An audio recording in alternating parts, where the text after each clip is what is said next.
तो मुझे दुख भी हुआ और आश्चर्य भी हुआ, क्योंकि जुडिशियल इंस्टीट्यूशन, चाहे वो सुप्रीम कोर्ट हो, चाहे वो हाई कोर्ट्स सारे देश में हो, उनके ऊपर आज के दिन भी अगर किसी संस्था पे विश्वास है तो जुडिशरी पे है। और मुझे ऐसा लगता है कि जब कुछ सरकार के लोगों को जुडिशरी के निर्णय पसंद नहीं आते तो फिर वो आरोप लगाना शुरू कर देते हैं कि ये हद से बाहर हैं, और जब उनको पसंद आते हैं तो फिर विपक्ष को कहते हैं ये तो सुप्रीम कोर्ट ने फैसला किया। कोई सवाल उठाए 370 पे तो ये तो सुप्रीम कोर्ट का फैसला था। राम जन्मभूमि की जजमेंट पे सवाल आए तो ये तो सुप्रीम कोर्ट का फैसला था, ये तो सुप्रीम कोर्ट का फैसला था। और अगर हाल ही में जस्टिस पारदीवाला की जजमेंट आई तो ये कैसे सुप्रीम कोर्ट कर सकती है। मतलब कि जो आपको जजमेंट सही नहीं लगे, आपके सोच के अनुसार नहीं हो, तो वो तो गलत है, और जो आपके सोच के अनुसार है वो ठीक है।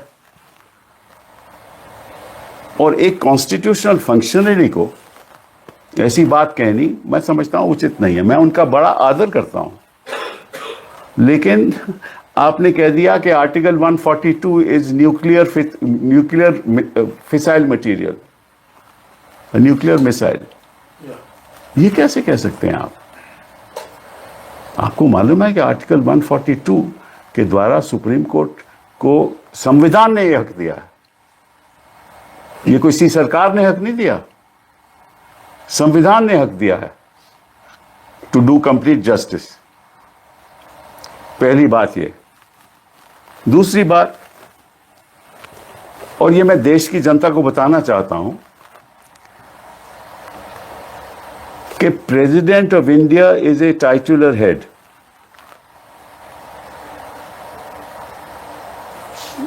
जब प्रेसिडेंट अपनी फंक्शंस करती हैं, वो कैबिनेट की एडवाइस के अनुसार करते हैं। The President acts on the aid and advice of the Council of Ministers.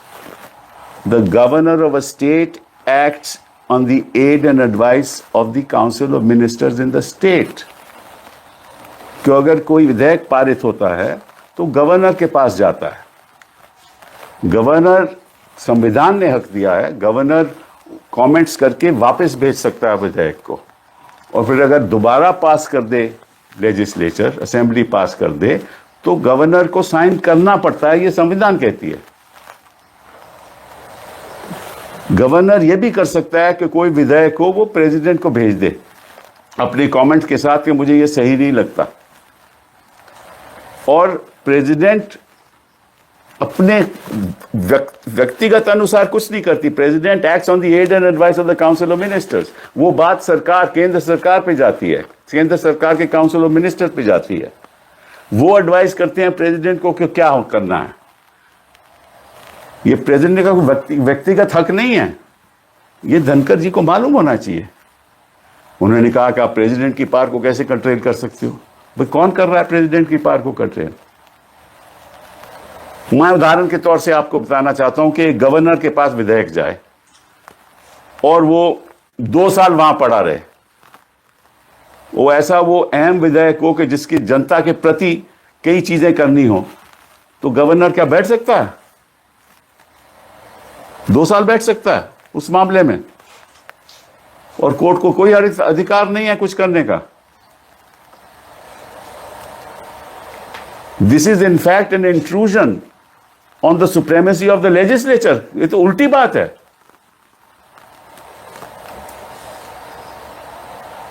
Parliament अगर बिल पास करे, क्या प्रेसिडेंट उसमें बैठ सकते हैं कि मैं साइन नहीं करेंगे?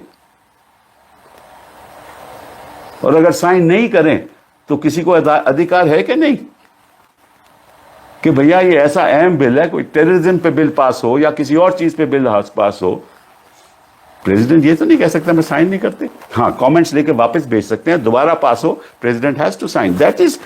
ये तो संविधान की परंपरा है। ये अदालतों ने डिसाइड कर लिया है ऑलरेडी। तो मुझे इस बात का आश्चर्य है कि कभी तो बेगवाल जी जाकर कहते हैं कि हद में रहना चाहिए, कभी रिज्जू जी केरला में कहते हैं कि ये क्या हो रहा है, अगर हम भी करने लगे तो, और धनखड़ जी कहते हैं कि ये तो देखिए पुराने टाइम जब 8 जज थे सुप्रीम कोर्ट में तो 5 जज फैसला करते थे, मेजॉरिटी थी। अब तो इतने जज हैं, 2 ही जज से फैसला करें। भाई 2 ही जज फैसला करेंगे ना, सुप्रीम कोर्ट तो बेंचेस पे बैठेगा, या 3 जज या 2 जज या 5 जज या 7 जज या 9 जज या 11 जज, और एक बार 13 भी बैठे थे। तो सुप्रीम कोर्ट तो ऐसे ही फैसला करती है ना।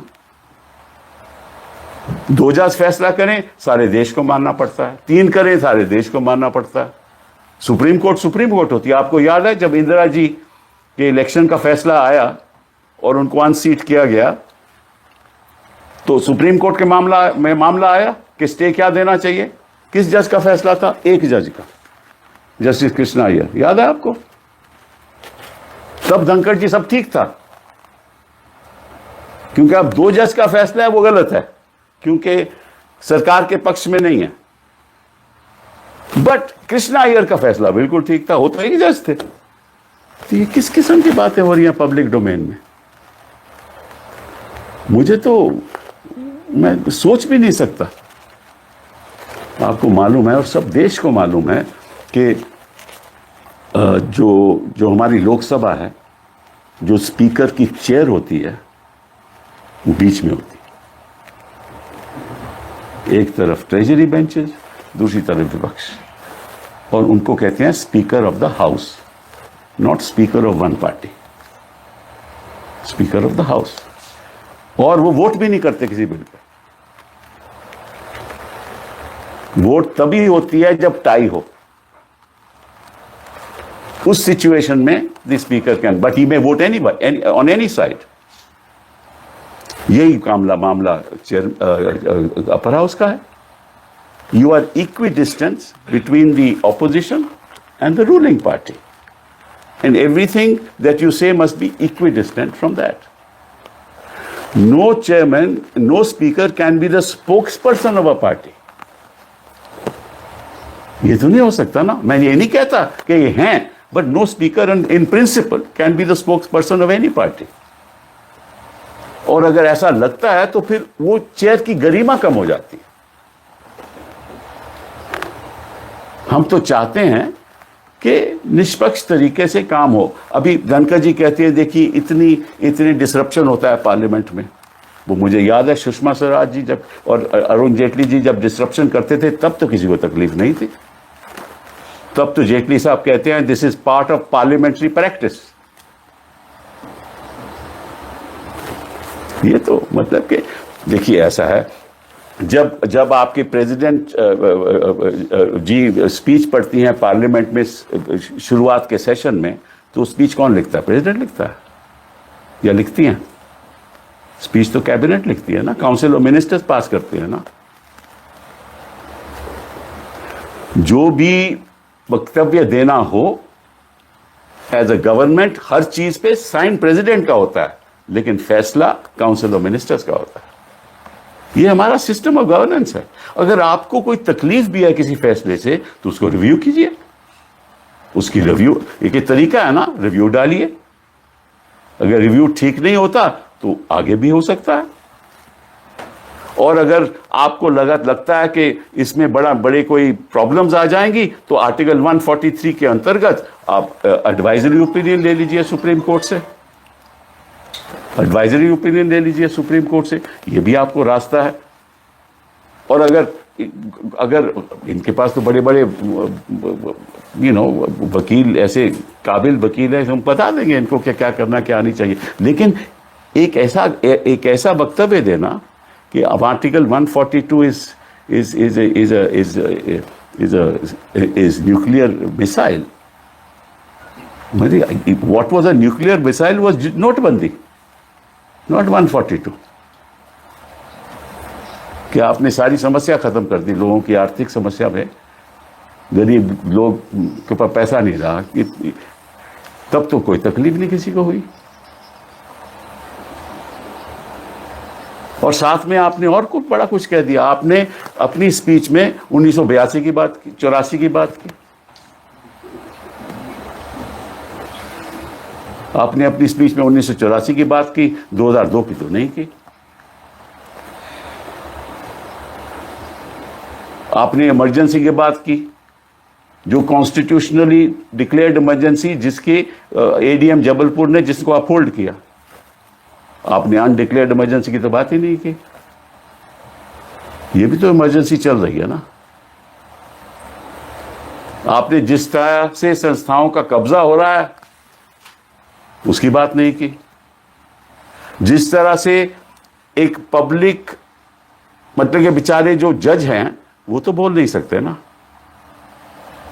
वो कैसे जवाब दे? वो जवाब नहीं दे सकते।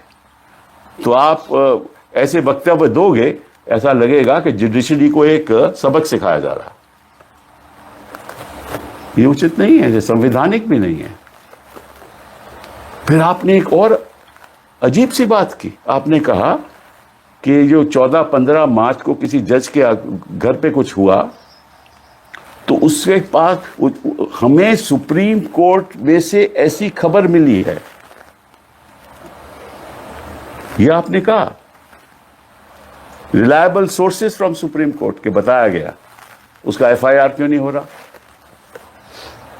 अभी आप तय करोगे वो एफआईआर करना। वो भी एक 5 जजेस का फैसला है वीरा स्वामी का, कि एफआईआर तभी होगी जब chief justice of India sanction देगा। तो उस फैसले को नहीं आप मानते? अभी जो फैसले हो चुके हैं उनको मानते नहीं, जो क्योंकि आप सोचते हो कि वो गलत हैं, और जो आप सोचते हो सही है क्योंकि सरकार वो ऐसा चाहती है, तो वो सही है। और फिर आपने ये कहा कि उसके खिलाफ एफआईआर होनी चाहिए, और आज तक कोर्ट क्यों नहीं बताती कि क्या नहीं है? तो कोर्ट आपको बताएगी। ये कोर्ट का एक कर्तव्य है कि आपको जाकर चिट्ठी लिख के बताए कि ये हो रहा है। कोर्ट फैसला करेगी और हम कोर्ट के लिए खड़े हुए हैं। कोर्ट को तथ्य तक पहुंचता है कि किसने साजिश की, किसने नहीं की। और आपको अगर कोई खबर है तो बताइए जनता को, और ये भी बताइए कि किसने आपको खबर दी। ना कोर्ट आपके काम में दखलंदाज कर सकता है, ना आप कोर्ट के काम में दखलंदाज कर सकते हो। These are lines drawn under the Constitution. And you said in your speech also that the court is acting as an executive. This is not right at all. It is when the executive does not do its job that the court is to intervene, and intervene under the provisions of the Constitution, not intervene otherwise. If the governor of a state says, I will not look at your bills, Dhankar ji, we moved an impeachment motion. We moved an impeachment motion against a judge of the High Court, and that was moved in December. And there were 54 people who signed that motion. We are now where are we now? We are now in May. It's April. So December, January, February, March, April, 5 months. It took you 5 months to find out whether those 55 signatures were genuine or not. And how many more months will it take to find out the genuineness of those signatures?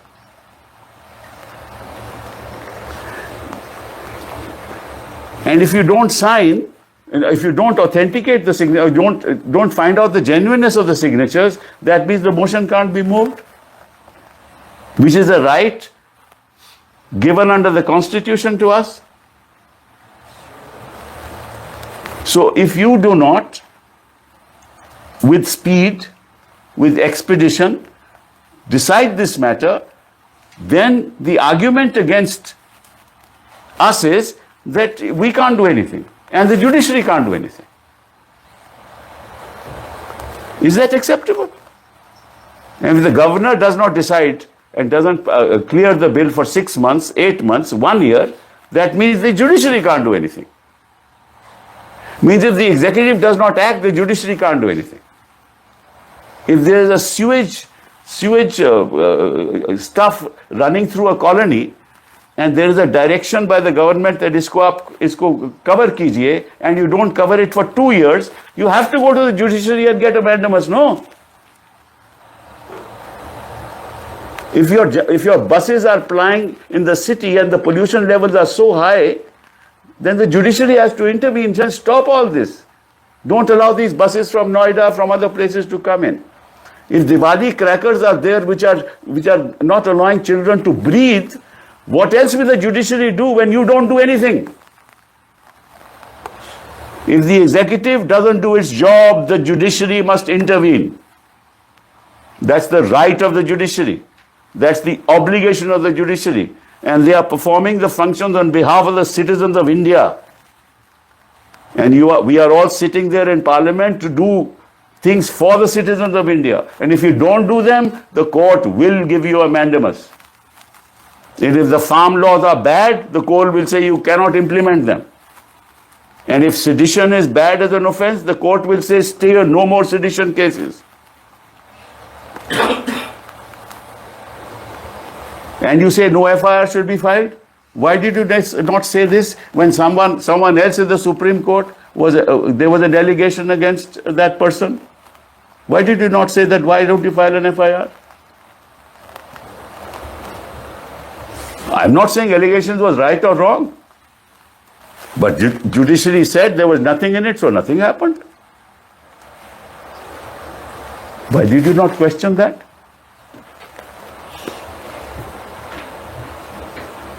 And we hear the judge sometimes in Rajya Sabha also. So you should not attack the judiciary. You see, if the executive attacks the judiciary, and especially 2 ministers and the chairman of the house, then it seems that the judiciary can't defend itself. Then the polity of the country must come forward and defend the judiciary. We trust the judiciary in doing the right thing. The independence of the judiciary is fundamental to democracy in this country. Without that, all our rights are in danger, as they already are. बच्चों को जब 5-5 साल jail में रखते हैं, तब तो किसी की आवाज नहीं उठती. महिलाओं को 5-5 साल जेल में रखते हैं, तब तो आपकी आवाज नहीं उठती. जर्नलिस्ट को अंदर कर देते हैं बिला वजह, तब तो आप कुछ कहते नहीं. आपके जज इलाहाबाद के जब बोलते हैं, तब तो आप कुछ कहते नहीं कि FIR क्यों नहीं हुई. जब हाईकोर्ट जज ने कम्युनल स्टेटमेंट दी, तब तो आपने नहीं कहा. You never said that. Then Justice Yadav made those statements in a communal appeal within the premises of the High Court. Why did he not say FIR should be filed? And why should you talk about 1984 and emergency? It seems that you talk about only those events when the Congress was in power. ऐसा मुझे लगता है. क्योंकि 2014 के बाद तो मतलब कि यहाँ तो दूध की नदियां बह रही हैं इस देश में. उसमें हम सब लोग नहा रहे हैं. ये गलत है. ये संवैधानिक नहीं है. ये गलत है. What is being done is unconstitutional, because I have seen Parliament for a long time. And I know the history of Parliament for a long time, including my respected chairman of the House. I have never seen any chairman of the House make political statements of this nature. Even BJP chairman in the past. आपका तो discretion है कि किसको बोलने दो, किसको नहीं बोलने दो, किसका माइक बंद कर दो, किसका नहीं बंद. उसमें तो कुछ कर ही नहीं सकते, क्योंकि वो तो आपका इंटरनल मैटर है. तो जब जो जुडिशरी का इंटरनल मैटर है, वो इंटरनल रहने दो. जो आपका इंटरनल मैटर है, हम we respect you for that. वो इंटरनल ही रहेगा. बट ये मत करो, क्योंकि जज कुछ कह नहीं सकते. बोल नहीं सकते। और ये एक संदेश हिंदुस्तान की जनता को ये नहीं जाना चाहिए कि आप इस तरीके से, जो आपके पक्ष में है वो तो ठीक है जो सुप्रीम कोर्ट करे, और जो आपके पक्ष में नहीं है वो गलत है। ये पॉलिटिकल पार्टी तो कह सकती है, लेकिन चेयरमैन साहब नहीं कह सकते। Thank you very much. I said so. Sir, this is disturbed in English. I've already said everything in English. तो काट लेना ना। I can say. Question. I don't take questions. But ये बात कर रहे हैं कि. One second. But let me state in English also. Yes. Okay. This morning when I read the newspapers, all of them were full of the erudite speech of the chairman of the Rajya Sabha, who made very serious allegations, not only in respect of a recent judgment of the Supreme Court, but also in relation to an incident that happened on the 14th and 15th of March. Allegedly, in relation to some video that was circulated in the outhouse of a judge. Now, as far as the judgment of the Supreme Court is concerned, it is unfortunate that the chairman of the House thought that this is an interference in the powers of the president. In fact, that is not the constitutional position. The president only acts on the aid and advice of the Council of Ministers. The president doesn't have any individual powers to return a bill or to accept a bill. And similarly, in states, it's the governor who acts on the aid and advice of the Council of Ministers, except to the extent in which the Constitution gives rights to the governor to act in his own discretion. That's the order, that's the law of the Supreme Court. But in matters of bills, the Constitution says when a legislature of a state passes a bill, the governor has to either agree or to send back the bill for comments after giving his comments. And if the legislature then passes it, then the Constitution says he has to sign. He can also reserve the bill for the make their comments and send the bill back, and then if the state legislature passes it, then they pass it. That's the scheme of the Constitution in violation, and that Article 142 has become a nuclear missile. Under Article 143(5) of the Constitution, Supreme Court has been given the responsibility to interpret the Constitution. And what is unfortunate, and which is I'm seeing recently, that when the judgment is in favor of the establishment, then you say, Supreme Court has decided, so you have to accept. This happened in 370. If somebody criticized what Supreme Court has said, it happened in Ram Janambhoomi. When people question that judgment, but Supreme Court has decided. But when it comes to this judgment, recent judgment of Justice Pardiwala and Justice Mahadevan, how can Supreme Court do this? So you can't have it both ways.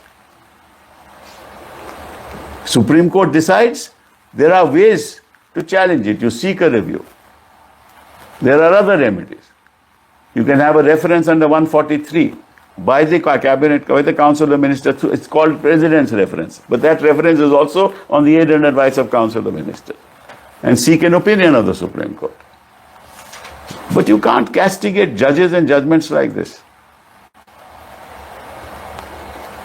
And I'm sure that judges are very thoughtful. And remember, judges can't defend themselves in a court of law. You can criticize a judgment on legal grounds, but you can't say that you are acting like the executive, because they are not. The Constitution requires the governor to clear the bills. The Constitution requires the President to. Supposing a governor doesn't clear a bill for 2 years, 3 years, the term of the Assembly is 5 years, that means nobody can do a thing about it because you're the executive. So according to some people, the executive is supreme, and what? The courts must follow the leader. That doesn't happen in a constitutional democracy. The day courts follow the leader, then there are no courts. It's about time that all our constitutional authorities should understand that.